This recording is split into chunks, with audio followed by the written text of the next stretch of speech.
seja bem-vindo a mais um Assunto em Destaque. No programa de hoje, o assunto não poderia ser outro.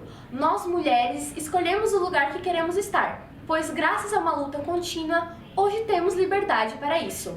Quem nos conta mais sobre as mulheres decididas a viverem aquilo que desejam é a nossa repórter Ana Brasil, que saiu atrás de algumas das fortes mulheres que vivem em nossa região. Em todo o mundo, o mês de março traz consigo um momento de reflexão e de celebração, o Dia Internacional das Mulheres. A data é uma ocasião para reconhecer conquistas históricas, os desafios enfrentados e a superação demonstrada pelas mulheres em todos os cantos do mundo. A jornalista também licenciada em História, Cláudia Nandi, nos conta mais sobre a história da luta feminina, antes mesmo do dia 8 de março ser reconhecida pela Organização das Nações Unidas, a ONU, como o Dia Internacional da Mulher.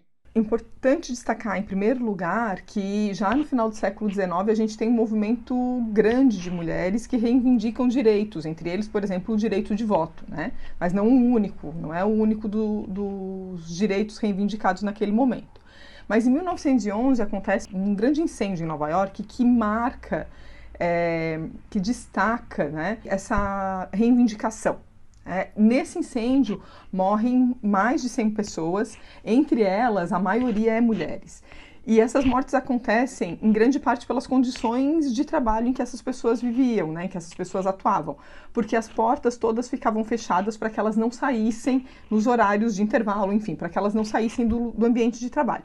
Então, isso aconteceu em março de 1911. Então, já nesse ano, já naquele março, né, era final de março, já naquele março, isso começou a ser destaque em vários lugares do mundo, fazendo algumas movimentações indicando que aquele seria um mês da mulher, digamos assim, ou que buscava, né, que esses direitos fossem de fato alcançados. Em 1917, lá na Primeira Guerra Mundial, a gente tem na Rússia uma greve de mulheres que reivindicam pão e paz, né? A gente está no meio de uma guerra, então elas estavam reivindicando pão e paz. Isso acontece alguns dias antes de ser concedida a elas o direito do voto, né, pelo governo provisório naquele momento na Rússia, o direito ao voto. Então, isso acontece por volta do dia 8 de março. Então, esse dia passa a ser um destaque importante na Rússia e em alguns outros países, de que uma sinalização de que esse seria o dia da mulher nesses lugares. E é só em 1975, e aí sim a ONU considera o dia 8 de março o Dia Internacional da Mulher, na primeira Conferência das Mulheres que a ONU organiza. Esse período que vai nessa conferência, né, em 1975, a ONU destaca que o período entre 1976 e 1985 seria a década, né, seria o período dedicado internacionalmente, encabeçado pela Organização das Nações Unidas, para que as mulheres tivessem mais direitos, mais acesso a uma série de questões que o mundo já começava a exigir com mais ênfase, digamos assim, né? Então, esses são os principais eventos que vão colocar como sendo 8 de março o Dia Internacional da Mulher. A forma em que as mulheres são retratadas dentro da mídia e da história mundial precisa de grandes transformações. E a professora Cláudia explica a necessidade de desconstruir o modo em que as mulheres são até então apresentadas. De uma maneira geral, ao longo da história da humanidade, as mulheres vêm sendo retratadas, né, onde a gente vê isso nos registros que a gente tem sobre a história, e aí a gente inclui a mídia, elas têm sido retratadas como uma mulher frágil, ou alguém que não conseguiria, que não tem habilidade, né, para estar em determinados lugares. E, né, com essas características, ela acaba não aparecendo como protagonista de vários movimentos, que em muitos casos ela estava, né, como uma, não a única, mas como uma das protagonistas daqueles movimentos, sejam esses movimentos sociais, políticos, econômicos. Ela estava à frente junto com outras lideranças, então ela é colocada num segundo plano, e esse segundo plano não a mostra, não a mostra mesmo, não a coloca à mostra. Né? Por quê? Porque está em segundo plano. Então, durante muito tempo, era esse o lugar que ela ocupava. Era o de invisibilidade. né? Ela não era visível nesses lugares, que em muitos casos ela estava presente, né? Então, ao longo de toda a história, não algo recente mesmo, mas ao longo de toda a história. Então a gente tem essa estrutura, isso é estrutural, né? Então essa estrutura que vai colocando a mulher nesse lugar invisível. Mas quando ela surge como uma protagonista, ela pode ser desqualificada a partir de termos que não deveriam desqualificá-la, né? Então, ela fez tal coisa, mas olha só, ela nem é bonita, né? Ou colocam ela só como musa, né? Ou colocam ela como uma pessoa feia, como enfim, tratam do corpo, da sexualidade, enfim, de uma série de coisas que não deveriam ser uma desqualidade, digamos assim, né? Não deveriam desqualificá-la, porque não deveria ser posto em questão. Ela está lá porque ela está lá, porque ela tem direito de estar lá, tem capacidade para tal. Então, esse é um ponto que a história vem mostrando. E desconstruir isso tem sido algo demorado ao longo da história. É um movimento que vem acontecendo, mas que não é de uma hora para outra. Então, a gente ainda consegue ver em vários veículos de comunicação, em alguns momentos, isso aparecendo, ou a invisibilidade dessas mulheres, ou o apagamento, portanto, ou a desqualificação dela por parte de elementos que não deveriam ser desqualificações, não deveriam nem aparecer como tal. Então, a gente tem, e a mídia trabalha no mesmo lugar. Então, de alguma maneira, a mídia ela é um retrato daquela sociedade, da sociedade que ela mostra. Então, se a gente olhar para os veículos de comunicação com um olhar histórico, a gente percebe que eles acabam por reproduzir certas questões. E a desconstrução dessas questões é algo muito recente. Então, a gente vem com grupos sociais, com grupos de mulheres que vêm questionando a sua presença na mídia, e aqui a gente pensa a mídia de uma maneira bem geral, tanto entretenimento, quanto publicidade, quanto no jornalismo. As práticas que tradicionalmente aconteciam vêm sendo questionados por mulheres, mas também por homens, né, que passam a questionar certas práticas que tradicionalmente aconteciam. Então, por isso a gente começa a ver algumas mudanças acontecendo. Então, mulheres ocupando lugares na mídia que tradicionalmente não eram. Contando histórias que tradicionalmente não contariam. A cada ano, a data ganha ainda mais relevância, destacando a necessidade contínua da luta pela igualdade de gênero, da proteção dos direitos das mulheres e o fim da violência. As mulheres podem e devem ocupar os cargos e as funções que desejarem ocupar. E um exemplo dessa constante luta é a vereadora Helena Périco, que se tornou a primeira mulher a fazer parte da Câmara Municipal de Vereadores de Araranguá, após 16 anos sem a presença de alguém do sexo feminino. Eu penso que nós mulheres, até pouco tempo atrás, nós servimos para entregar santinho de homens. E coragem é o que nós precisamos ter. E quebrar esse tabu de achar que nós só servimos para isso. E isso vem da cultura também de família. Eu venho de uma família de mulheres muito guerreiras, mulheres altivas que são pessoas que... Eu sou uma das mais novas, já tenho 63 anos. Então, mesmo naquela época, nossos pais nos ensinaram a ter conhecimento, a ter uma profissão para ser independente, sabe? E isso foi a minha vida toda calçada nisso. Na política, a mulher, se nós tivéssemos mais cargos, o mundo seria muito melhor. Porque a mulher, ela tem uma visão 360 graus. Ela cuida da casa, ela cuida dos filhos, ela tem essa visão total. O homem, ele é teórico, o homem não é prático. Então, vocês já pensaram se tivesse mais mulheres na política? Pois todo mundo fala na cidade, nossa, mas tu trabalha tanto. Não, não é que eu trabalho tanto, eu faço aquilo que tem que ser feito. Então, nós mulheres somos muito mais pragmáticas, somos muito mais diretas.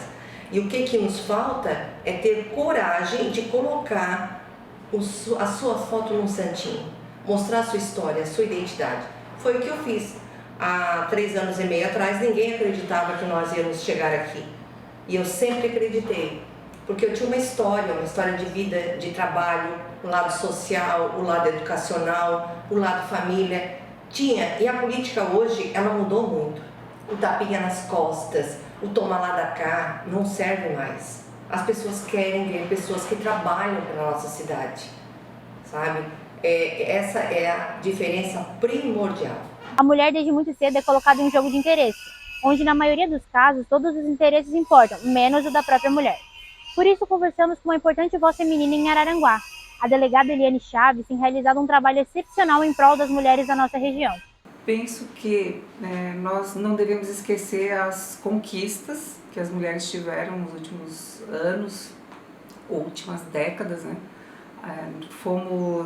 É muito recente que a mulher conseguiu alcançar determinadas posições hoje na nossa sociedade.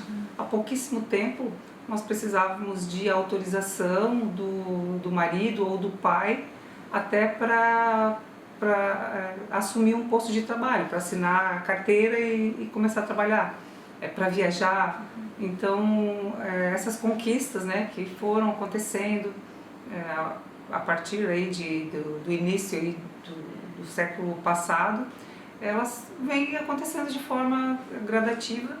Penso que a Lei Maria da Penha foi um grande divisor de águas, principalmente no enfrentamento à violência contra a mulher. Trouxe esse tema, né, para toda a sociedade. Hoje não tem quem não tenha ouvido falar da Lei Maria da Penha, o que já é difícil em outras legislações, né? Mas praticamente toda a população sabe ou já ouviu falar dessa lei. Os números de crimes contra as mulheres crescem a cada dia em nossa região. E a delegada Eliane nos mostrou quais são as principais ocorrências contra o sexo feminino. O tipo de ocorrência que é mais noticiada é o crime de ameaça. O crime de ameaça é o que mais tem, em maior número. Depois vem, né, lesões corporais, injúria, calúnia, crimes patrimoniais. Então tem diversos crimes que podem ser praticados no âmbito da violência doméstica, até chegar, né, ao tipo penal mais grave, que é o feminicídio.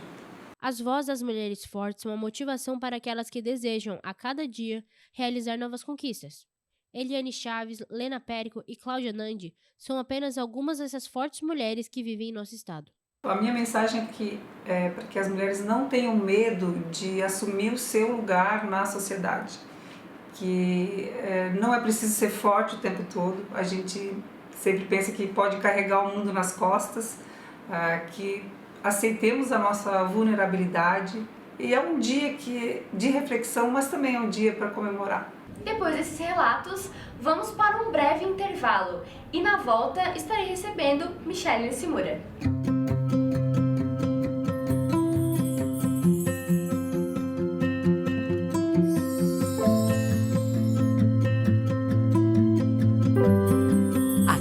Você vai se sentir em casa.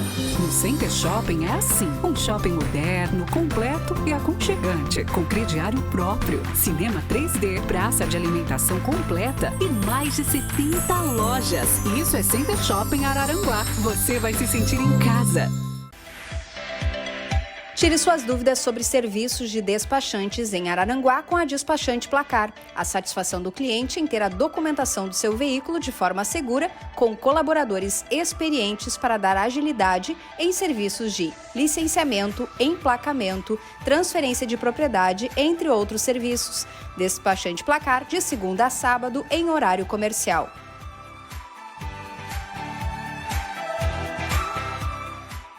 O Palco Político trouxe em sua primeira temporada gestores públicos, da iniciativa privada e cidadãos posicionados de nossa região.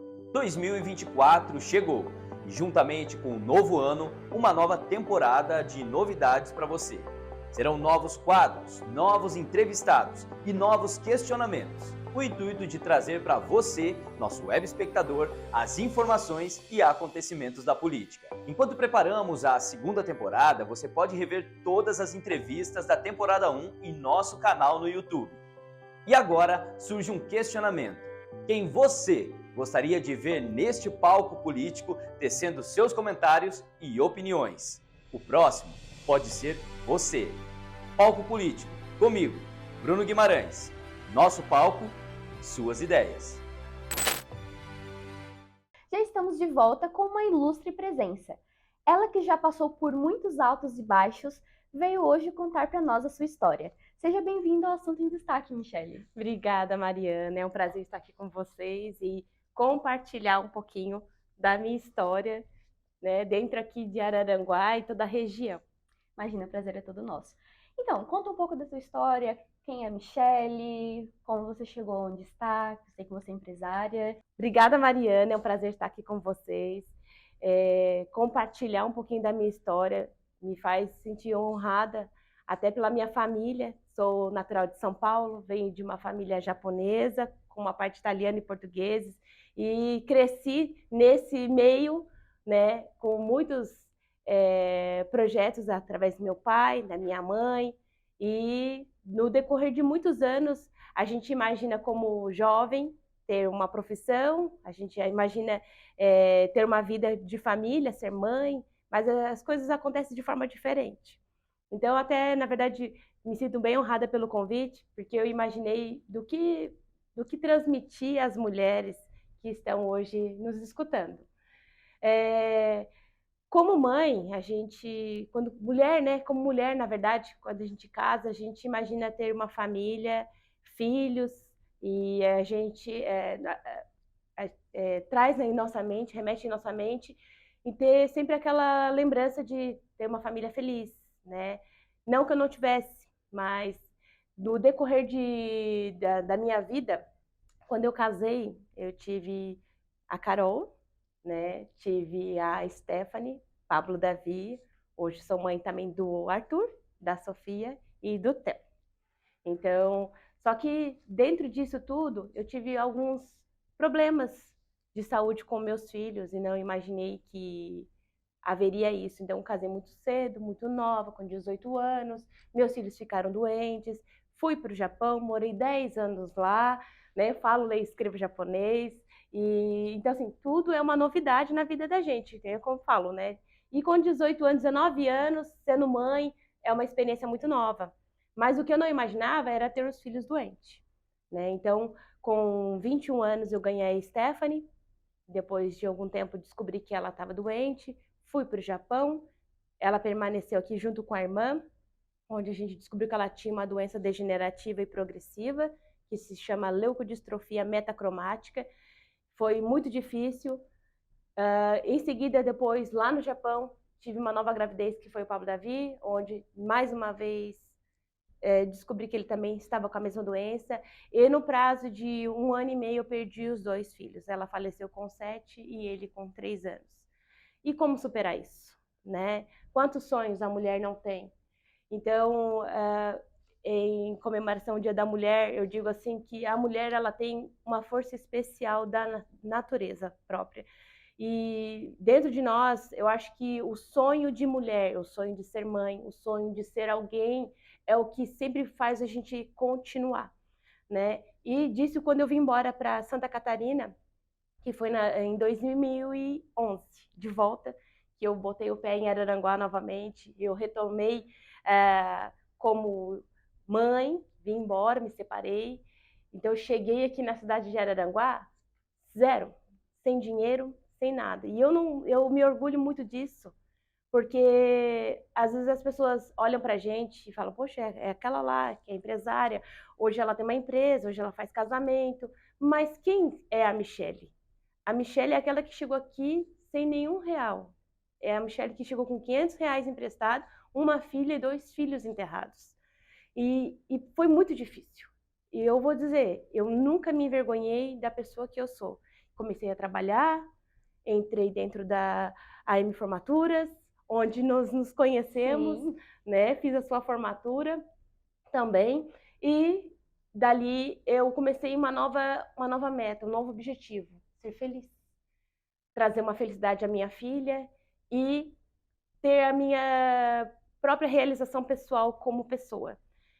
E disso eu continuei, porque querendo ou não, a nossa história, ela vai, onde a gente for, ela vai repercutir, ela vai com a gente, ela nos acompanha e a gente faz com que a gente nunca perca a centralização de nós, né? A gente nunca vai esquecer de onde a gente veio.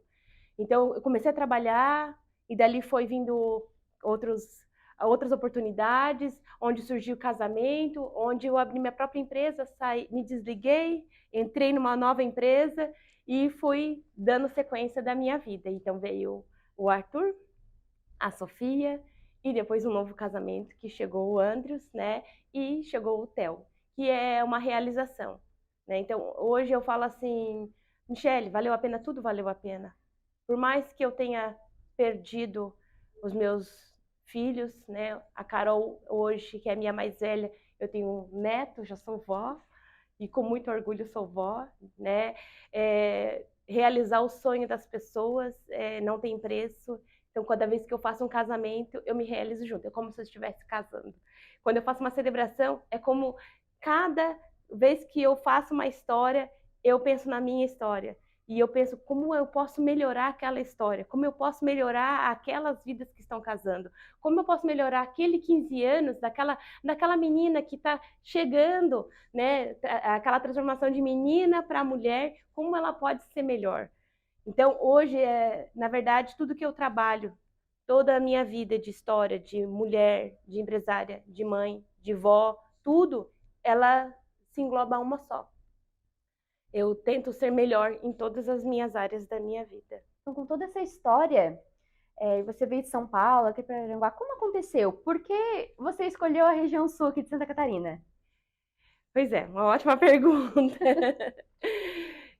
Muitos anos atrás, nós não conhecíamos. A gente veio, meu pai sempre fazia as férias conosco, então, as últimas férias, antes de meu pai ir para o Japão, nós estivemos até Florianópolis, ficamos ali, passamos Natal, Réveillon. Foi uma viagem que ele veio contar que iria para o Japão e iria passar um ano longe de nós. Então, foi bem difícil, eu era bem nova ainda.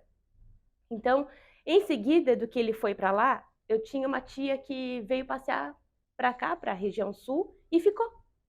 Simplesmente não voltou mais. E a gente ficou sabendo, onde está essa tia? Como, né?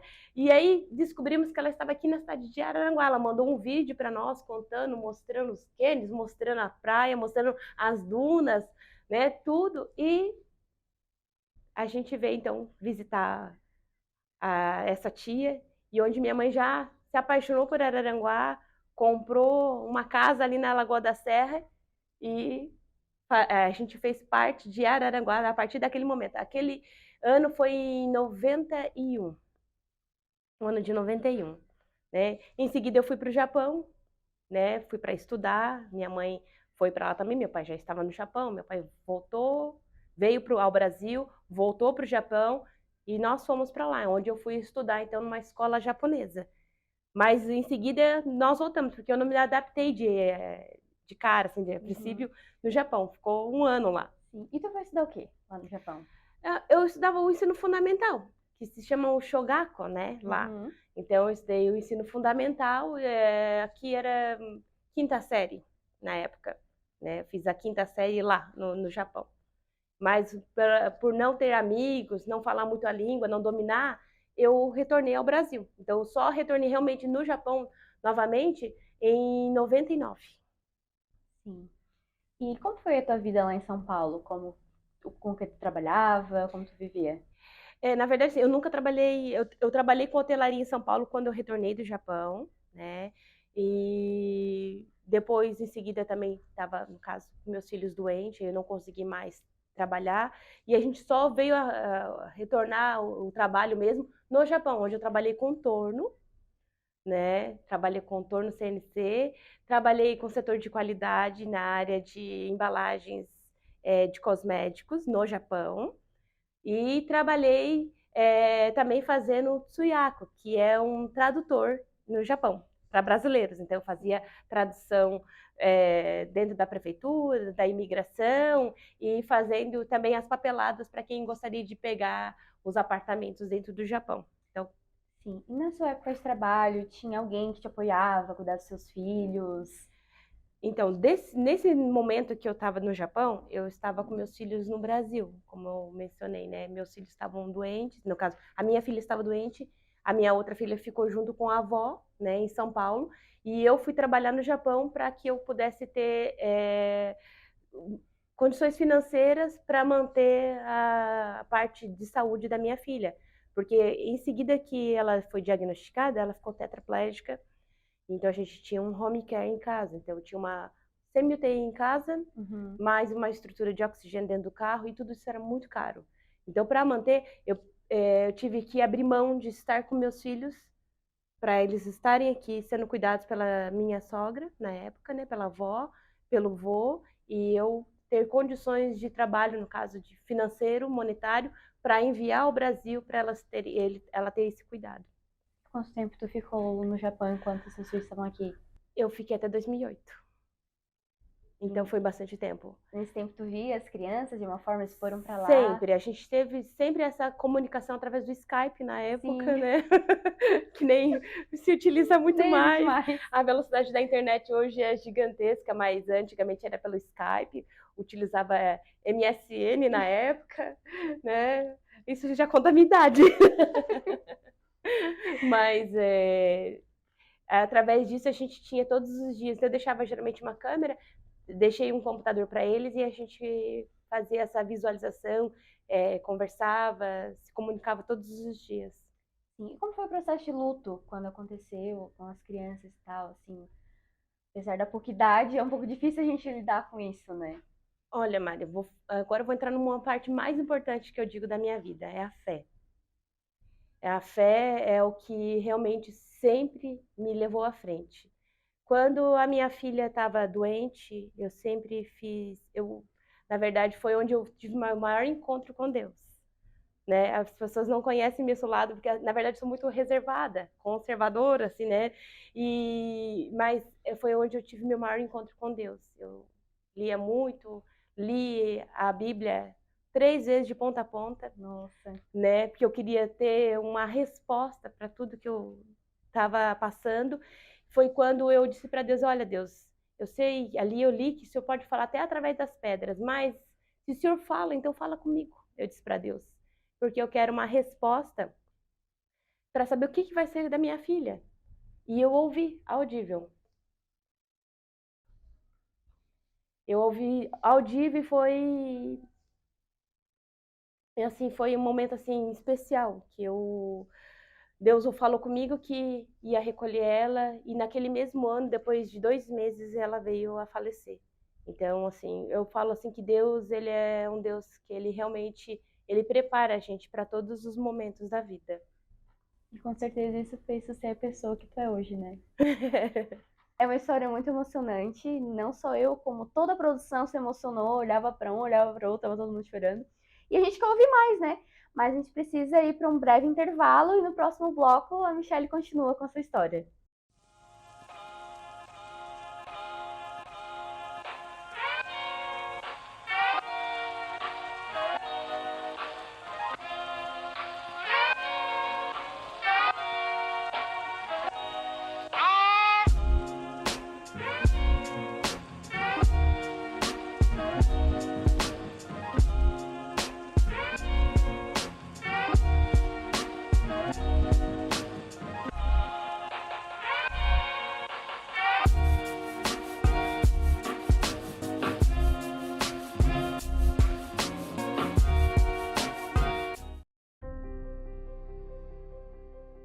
Oferecimento HCC Energia Solar.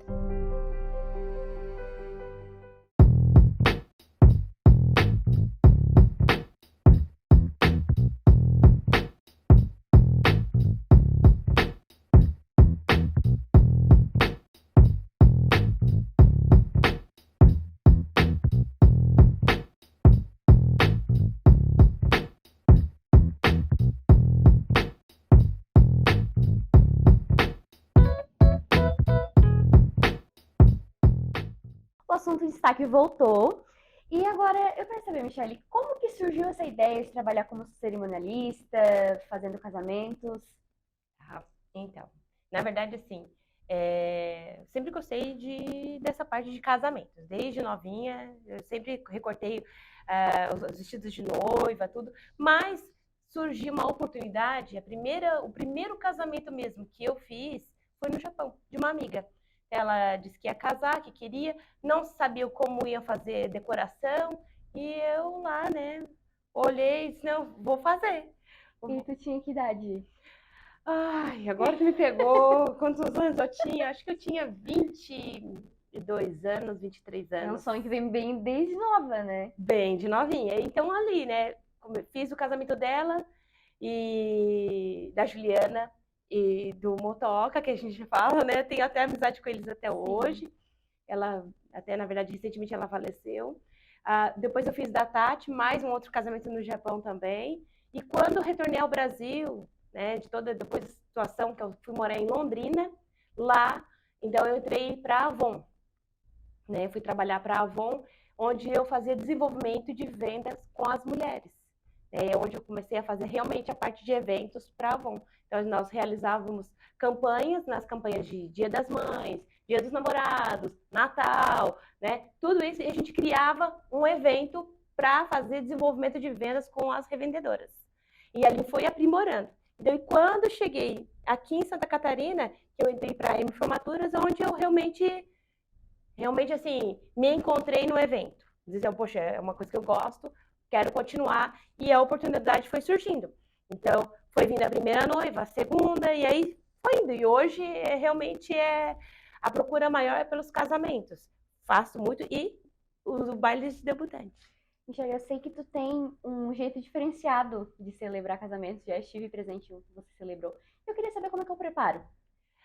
Pois então, o preparo, na verdade, ele é bem planejado, tem que ser bem organizado, querendo ou não, como eu falei, é o sonho de uma noiva, de uma pessoa que a vida inteira sonhou em casar, de ter aquele momento, ele é único e ele não vai voltar mais. Então, ele precisa ser monitorado desde o início, desde as contratações do local, o estilo do casamento, e a gente mantém-se a mesma identidade visual para que o resultado seja aquilo que ela espera. Então, por exemplo, quero casar numa beira de lagoa. Então, a gente não vai colocar algo que ele fique fora do contexto de um casamento, à beira de lagoa, né? Então, desde o vestido, desde a ornamentação, da parte de decoração, de flores, tudo, até a parte do convite, ele tem um estilo para um estilo de lagoa. E tu presta assessoria para noiva ou entra só com a parte mesmo da cerimônia? Não, é tudo, na verdade. Hoje eu faço não só a celebração, para quem já contratei tudo, já tenho uma promoter, quero fazer só a celebração, faço somente a celebração, como eu já fiz, né? Não, Michelle, eu quero organizar o meu casamento, eu quero um outro celebrante. Faço também, a gente faz isso com muita parceria até com pastores, faço na igreja também, né, ali com o Padre Daniel. Então, a gente faz toda essa parte, a gente organiza, faz assessoria, faço a celebração e cuido de todo o casamento. E além da cerimônia também, hoje eu crio projeto de decoração. Então, por exemplo, qualquer cliente, independente se ele seja casamento, 15 anos ou um baile debutante, a gente cria um projeto, né, que é um projeto para essa cliente, se é um projeto de casamento, se é um projeto de 15 anos, é um projeto de um jantar de formatura. Nós criamos um projeto, desse projeto está dentro do orçamento estimado do que ela quer investir. Então, a gente faz desde da planta baixa do evento, cria o estilo, a identidade visual, e nós organizamos tudo desde as contratações de todos os setores, desde a parte de banda, buffet, foto, vídeo, doces, bolo e a parte do cerimonial e o local. Para todo esse trabalho, deve ter uma equipe muito grande, assim, junto contigo, né? Eu tenho uma equipe hoje que trabalha comigo, não são muitos, mas são capacitados para fazer o evento. Eu digo que você não precisa ter uma grande quantidade, mas você tem que ter pessoas capacitadas para realmente executar o evento e dar o resultado que o cliente espera. Então, recentemente, eu fiquei sabendo que a Carol casou. Como é que foi, assim? Tu teve alguma parte? Organizou o casamento? Então, é um desafio. A gente estar de um lado como cerimonialista, como organizadora, e outra é estar como mãe de noiva, né? Então, foi uma experiência muito gratificante, satisfatória. Ao mesmo tempo, foi bem corrido.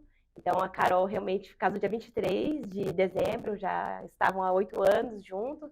E o maior sonho dela era casar, fazer o vestido de noiva do jeito que ela queria, e eu me propus realmente a realizar o sonho da minha filha.